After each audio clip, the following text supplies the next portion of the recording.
अब हम आपको इकोनॉमिक कंसेप्ट फाइनेंशियल इन्फ्लुएंसर के बारे में बताना चाहते हैं, जिसको शॉर्ट में आप फिन इन्फ्लुएंसर भी कह सकते हैं,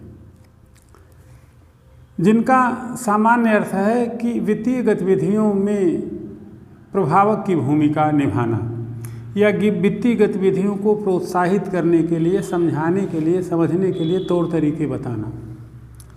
उदारीकरण के बाद देखते हैं आप, निवेश की बात काफ़ी बढ़ी है। पैसा कहाँ लगाया जाए, ज़्यादा से ज़्यादा पैसा कैसे कमाया जाए। आज हर व्यक्ति निवेश की तरफ झुक रहा है, कभी शेयर मार्केट में, कभी पूंजी बाजार में, कभी प्राथमिक बाजार में। तो ये जो निवेश का मसला है आज काफ़ी आकर्षक होके उभरा है। अब चाहे म्यूचुअल फंड में निवेश करने की बात हो, चाहे शेयर बाजार में निवेश करने की बात हो, तो या किसी कंपनी में पैसा लगाने की बात हो, तो सामान्य तौर पे व्यक्ति के पास पैसा तो होता है, लेकिन उसे जानकारियाँ कम होती हैं। तो आज ये देखा जा रहा है कि सोशल मीडिया के जो डिफरेंट प्लेटफॉर्म्स है, ट्विटर है, व्हाट्सएप है, टेलीग्राम है, तो इन सब पे बाढ़ सी आ गई है कि वित्तीय संबंधी जानकारी हमें देना है, पिल करके देना है।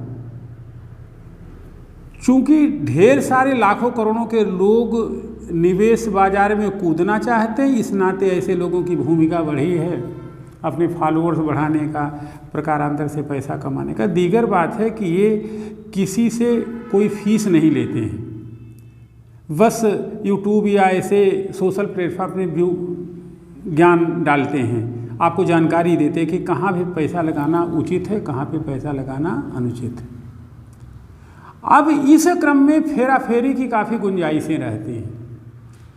शेयर बाजार की खरीद फरोख्त का मसला हो, निवेश में पैसा लगाने का मसला हो, या सामान्य खरीद फरोख्त हो, तो ऐसी जानकारियाँ कभी कभी जो है वशीकरण मंत्र जैसा होती। जैसे आप देखते हैं कहीं कहीं लिखा होता है कि गुरु के पास जाइए तो ये ज्ञान दे देंगे, वशीकरण का मंत्र बता देंगे।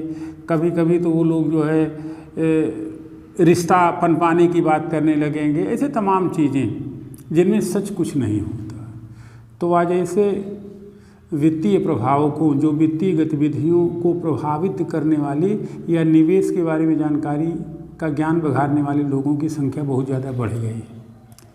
चूँकि प्रतिभूति, शेयर या खरीद फरोख्त के बाजार का नियंत्रण सेबी करता है, और सेबी के पास ऐसा कोई नियामक तरीका नहीं है। और वैसो जो है फिनोलॉजी के सीईओ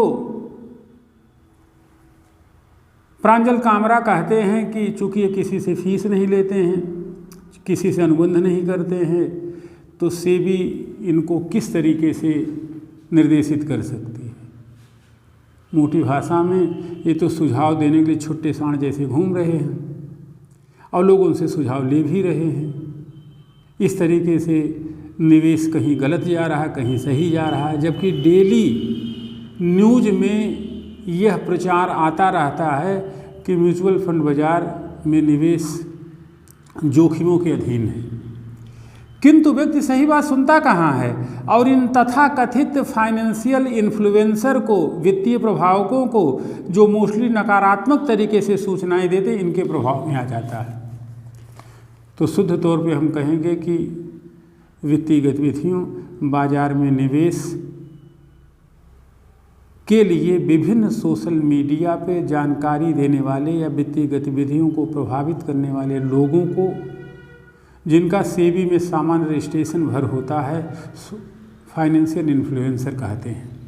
वक्त आ गया है कि अब इनके लिए कोई नियामक की बात सोची जाए, क्योंकि सेबी के पास इनके लिए कोई दिशा निर्देश नहीं है।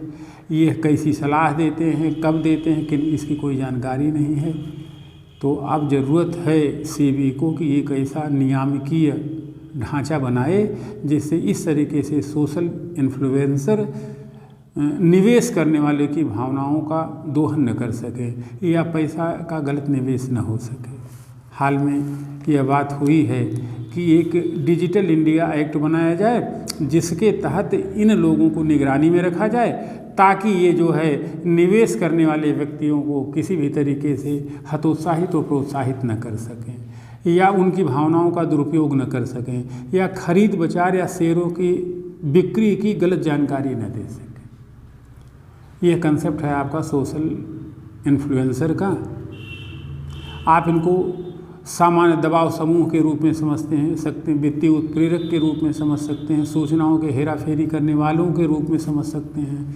और डेली पेपर मैगजीन में आप देखते ही हैं कि कैसे साइबर क्राइम हो रहे हैं। तो यहाँ पर ये लोग अपनी गलत भूमिका अदा करते हैं, इनसे सावधान रहने की ज़रूरत है। डिजिटल इंडिया एक्ट यदि लाया गया सेबी के तहत तो यह जो है बेहतर उपाय होगा सोशल इन्फ्लुएंसर से सही निवेशकों को बचाने का। धन्यवाद। आज बस इतना ही। आगे फिर हम आपको बताएंगे कमिंग डेज में कि समान आय संहिता की आवश्यकता है भी कि अब ख़त्म हो गई है। धन्यवाद। आगे फिर